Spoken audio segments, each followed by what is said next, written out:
Pengadilan akhirnya mengumumkan putusan sementara. Hak asuh Lila diberikan kepada ayah kandungnya karena seorang anak membutuhkan figur ayah yang kuat. Rina merasa dunia runtuh di depan matanya sementara Sari berdiri di sampingnya dengan air mata yang tak terbendung. Ruang sidang di Pengadilan Negeri Jakarta Selatan terasa semakin sempit, udara panas menyengat meski AC menyala kencang. Rina mencengkeram tangan Sari begitu erat hingga kuku meninggalkan bekas merah di kulit pasangannya. Ini tidak adil, bisik Rina dengan suara bergetar. Hakim mengetuk palu sekali lagi dan suara itu seperti palu godam yang menghancurkan hati mereka berdua. Di luar gedung pengadilan wartawan sudah menunggu, kamera berkedip tanpa henti. Rina menarik Sari dan Lila masuk ke mobil secepat mungkin tapi pikirannya sudah melayang jauh ke belakang 15 tahun lalu. Saat itu Rina masih mahasiswi tahun ketiga di Universitas Gadjah Mada Yogyakarta. Rambutnya panjang hitam legam dan senyumnya selalu membuat teman-teman kampus iri. Suatu sore di perpustakaan Akultas Sastra ia bertemu Sari yang sedang membaca buku puisi Chairil Anwar. Mata Sari yang tajam dan senyum malu-malu itu langsung membuat jantung Rina berdegup kencang. Mereka mulai berbicara tentang puisi, lalu tentang mimpi dan akhirnya tentang perasaan yang tak bisa dijelaskan. Malam demi malam mereka menghabiskan waktu di taman kampus berpegangan tangan di bawah pohon beringin besar. Aku tidak pernah merasa seperti ini sebelumnya, kata Sari suatu malam, suaranya lembut seperti angin. Rina hanya bisa tersenyum dan mencium kening Sari karena kata-kata sudah tak cukup. Tapi di balik kebahagiaan itu ada bayang-bayang keluarga Rina di Jakarta yang sangat konservatif. Ayahnya seorang ustadz terkenal dan ibunya selalu mengingatkan perempuan baik harus menikah dengan laki-laki yang saleh. Kembali ke masa kini, Rina mengemudikan mobil dengan tangan gemetar. Lila yang berusia 5 tahun duduk di kursi belakang memeluk boneka beruang sambil bertanya, "Mama kenapa menangis?" Sari menoleh ke belakang berusaha tersenyum, "Tidak apa-apa sayang, hanya angin masuk ke mata Mama." Tapi di dalam hati Sari ada badai yang lebih besar. Ia ingat betapa sakitnya saat Rina tiba-tiba menghilang setelah lulus kuliah. Surat-surat cinta yang dulu mereka tulis dengan tangan kini menjadi bukti yang berbahaya. Pengacara mereka baru saja memperingatkan bahwa keluarga mantan suami Rina mungkin akan menggunakan masa lalu itu untuk menyerang. Rina menghentikan mobil di pinggir jalan dekat rumah mereka di kawasan Kemang. Ia memandang Sari dengan mata penuh penyesalan. "Maafkan aku Sari, semua ini karena dulu aku terlalu pengecut." Sari hanya menggeleng pelan, "Kita sudah melewati itu Rin. Sekarang kita harus bertarung untuk Lila." Malam itu di rumah kecil mereka yang penuh oto keluarga, Rina tak bisa tidur. Ia bangun dan membuka kotak lama di lemari. Di dalamnya ada surat-surat kuning yang sudah pudar. Surat yang ditulisnya untuk Sari saat masih menikah dengan pria lain. Kata-kata, "Aku mencintaimu tapi aku takut," masih terbaca jelas. Rina menangis diam-diam, besok sidang lanjutan akan semakin berat. Pagi harinya berita sudah menyebar di media sosial. Pasangan lesbian di Jakarta kehilangan hak asuh anak karena alasan agama dan norma. Komentar-komentar kejam membanjiri akun mereka. Rina mematikan ponselnya dan memeluk Lila lebih erat. Di pengadilan hari ini mantan suaminya Adi duduk dengan percaya diri ditemani pengacara top. "Anak saya butuh ayah," katanya dengan suara lantang. Hakim mengangguk setuju. Rina merasa dadanya sesak. Saat jeda sidang ia duduk di koridor sendirian dan ingatannya kembali ke hari perpisahan dulu.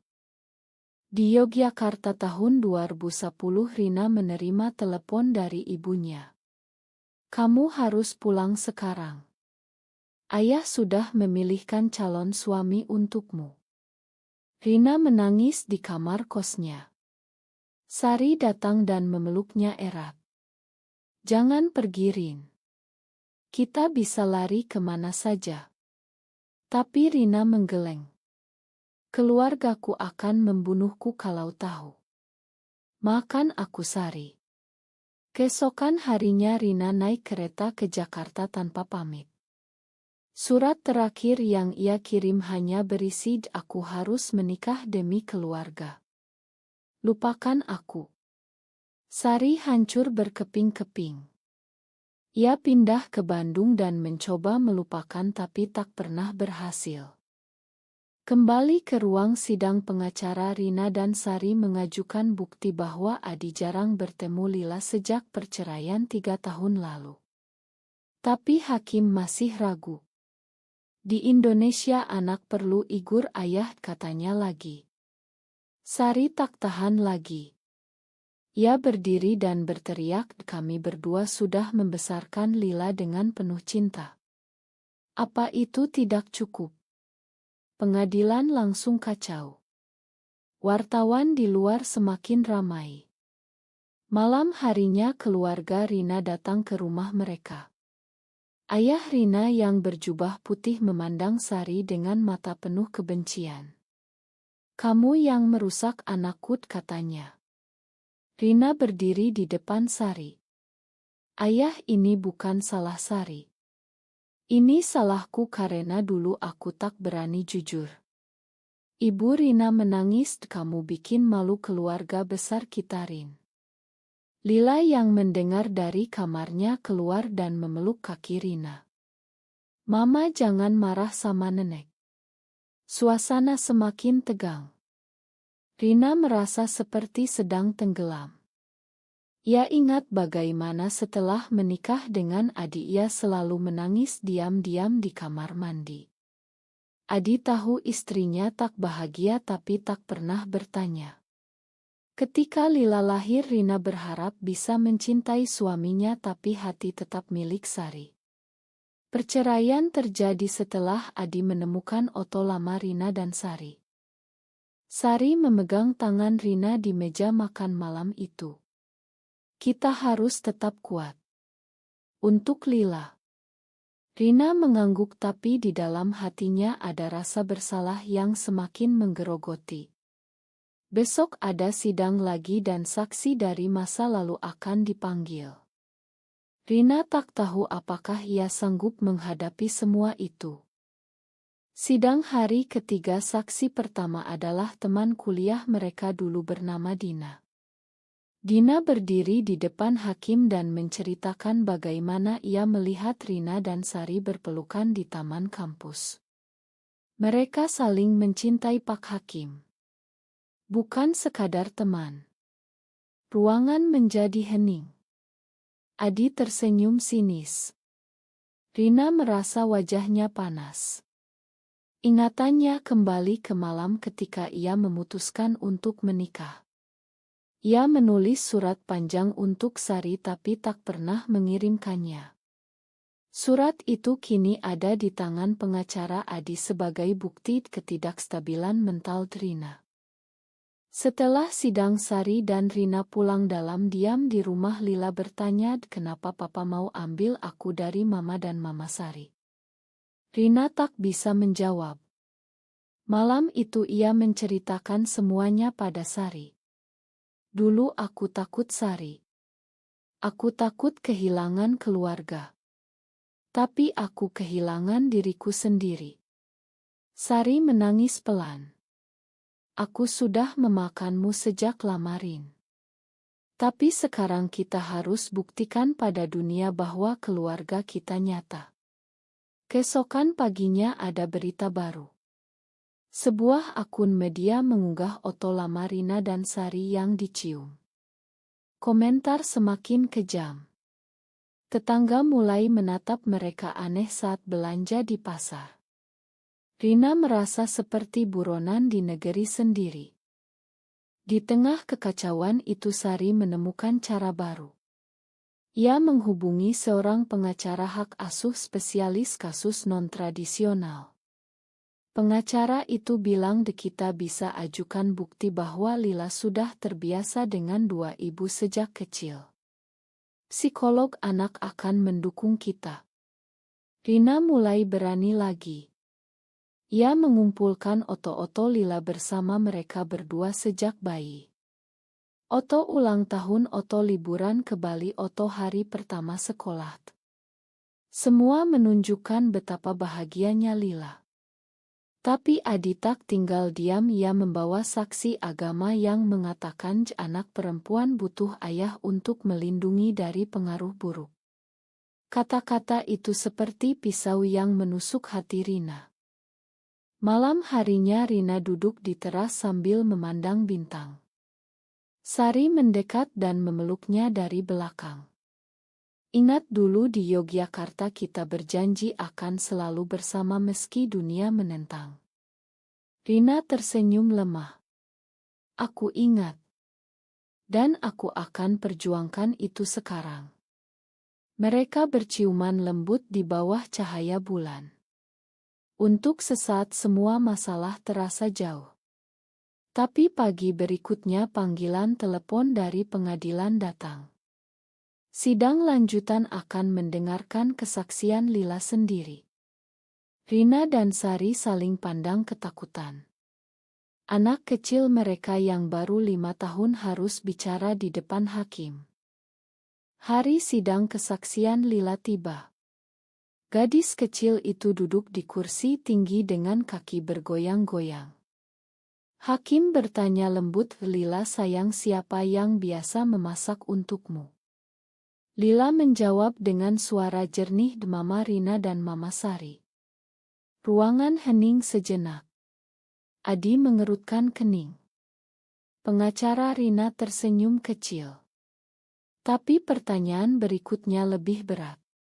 Apa kamu pernah melihat Mama Rina dan Mama Sari bertengkar? Lila menggeleng. Mereka selalu peluk-pelukan dan bilang sayang. Sari menahan air mata. Rina merasa bangga sekaligus takut. Setelah itu hakim meminta istirahat.